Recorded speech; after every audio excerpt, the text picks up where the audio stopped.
Welcome to the Rim Break Rodeo. We hope this video helps. You start by confirming scope and permission. Is it a sheet lock or workbook level protection? Once confirmed, make a backup copy and ensure you have the password or owner consent. Open the file, go to File, then Info to see the protection type listed under Permissions. Next, switch to the Review tab to access Unprotect Sheet or Unprotect Workbook.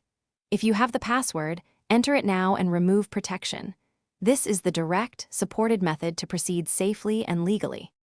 If the password is not available, pursue official recovery paths.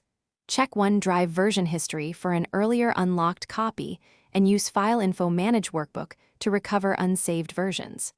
Make sure you are signed into the same Microsoft account that owns or shared the file.